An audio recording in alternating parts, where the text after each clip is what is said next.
En este video vamos a ver qué es un verbo, los verboides y su clasificación, cómo reconocer la raíz y las desinencias o terminaciones, los verbos regulares e irregulares y los verbos copulativos.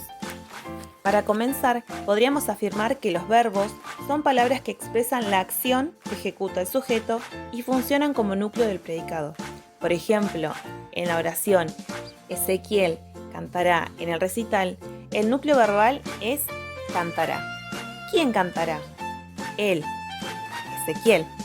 Hay una concordancia con el sujeto de la oración en persona y número, o sea, una relación entre el núcleo verbal y el núcleo del sujeto. Recordemos que cuando hablamos de número hacemos referencia al singular y plural. En el singular, la acción la realiza una persona y en el plural, la acción la realiza más de una persona. Cuando hablamos de persona, nos referimos a primera persona de singular, yo, primera persona de plural, nosotras o nosotros, segunda persona de singular, vos, tú o usted, y segunda persona de plural, vosotros o ustedes. En la tercera persona de singular, él o ella, y en la tercera persona de plural, ellos o ellas. Los verbos no solo son las acciones como actividades o movimientos, como vimos en el ejemplo anterior, sino que también pueden ser estados, que son situaciones que permanecen en el tiempo, como por ejemplo, Benito está mañoso. El verbo de esta oración es está, que proviene del verbo estar. O pueden ser procesos que son cambios de estado, como por ejemplo, Jazmín ha crecido un montón. En esta oración el verbo es ha crecido, que supone un proceso que ha experimentado el sujeto. Ese ha crecido es una forma verbal compuesta que consta de dos palabras, una forma del verbo haber y el participio del verbo que queremos conjugar.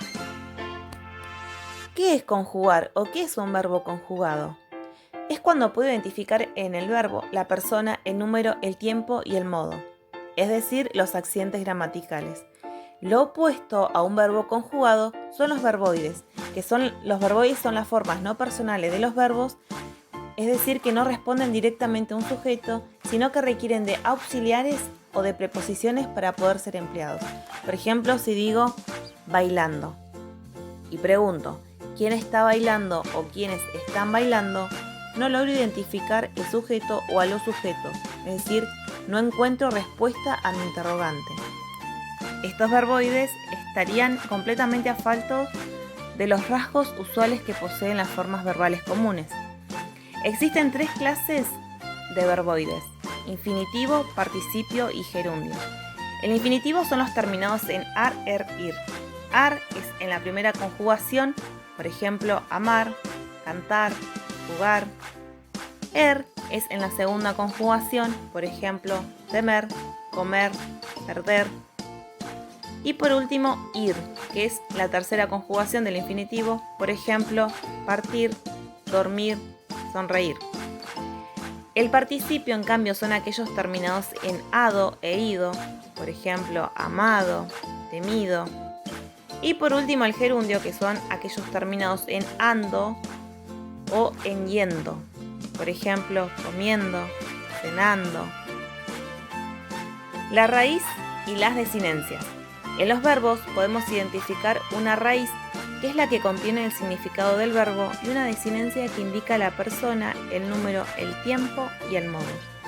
Para saber cuál es la raíz, se busca su infinitivo, que eran aquellos terminados en ar, ir, y luego se suprime, es decir, se elimina la terminación ar, o ir. Por ejemplo, al verbo estudiaba, le buscamos su infinitivo, el cual sería estudiar.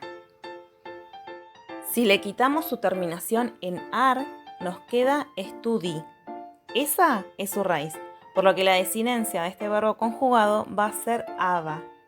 Esa desinencia va a ser clave para identificar los accidentes gramaticales. Dependiendo de la conjugación, los verbos podremos identificar dos tipos: los verbos regulares e irregulares. Los verbos regulares son aquellos que no cambian su raíz al momento de ser conjugados.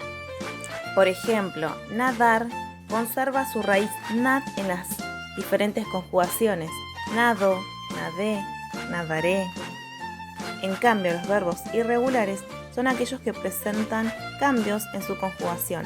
Para comprobar si un verbo es regular o irregular, se mira qué ocurre con su raíz y se comparan las desinencias con la del verbo modelo de su conjugación. Por ejemplo, si conjugamos el verbo recordar, nos encontraremos con yo recuerdo, yo recordaba o yo recordaré.